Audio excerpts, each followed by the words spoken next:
small business, you create value. You create the concern of other people. And so a lot of times if I'm competing with just pricing, I'm always going to lose. So I have to learn more so about what is it that my clients need, what is it that I can personalize for them, and so that becomes the competition. Let me show you exactly what I'm giving you as a small business in comparison to the Walmarts, the Targets, and things like that, so that my clients actually understand how much is not just the product, but it's also me.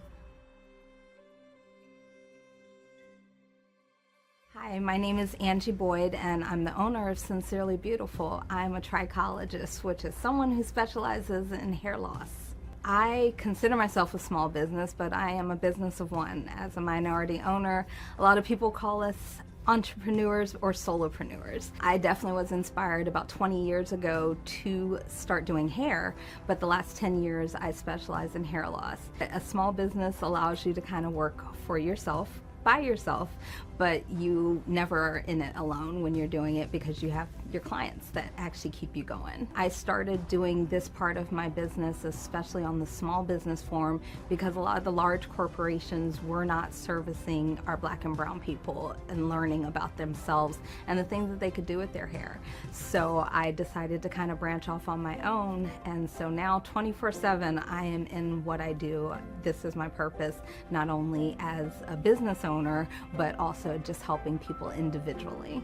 Being in business as long as I have, I've seen the evolution of a lot of things, and taxes has probably been one of them. And also as a small business owner, I realized that a lot of the advantages are given to the larger businesses. So we have to pay our self-employment taxes. If you want to bring on a person to help you, you then are paying their taxes. So I'm realizing the larger that I'm growing, that there's going to be more advantages for me, but it may be a long time before I get there.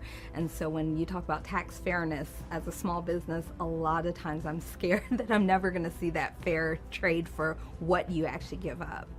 I often find that I'm having to use my personal income, personal savings, personal investment, because as a small business, sometimes you're not big enough to get looked at with capital access. I've been blessed sometimes with grants that I've gone through cohorts to learn business skills, and then the government kind of helps you with those things. But when it comes to capital access, a lot of us small businesses have been written off.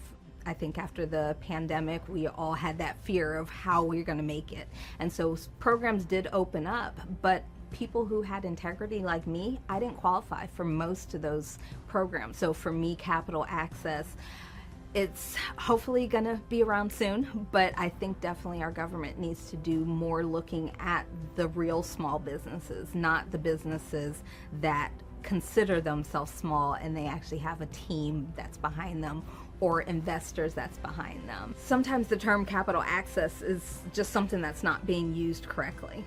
So I had heard about MSA. I actually watched their newsletters and kind of did some research on my own. So I will honestly say about maybe 4 to 5 years, I actually was finding out what MSA actually stood for and what it actually believed in before I reached out and said, sure, I want to be a part of that. Sometimes you feel like you're by yourself. When you start to network with others, when you start to communicate with others, you realize that it doesn't matter about the race that you're dealing with. It doesn't matter about the type of business that you're dealing with. You always have something that you can actually communicate with someone with and someone that you can connect with. A lot of times as a small business, that's exactly what you feel, small. And so being connected and being a part of something that you know leads to a bigger cause, it's amazing to just say that even one thing that I said could affect somebody else. Even just one thing that I have, learned about or shared is going to be a big advance for something and somebody else.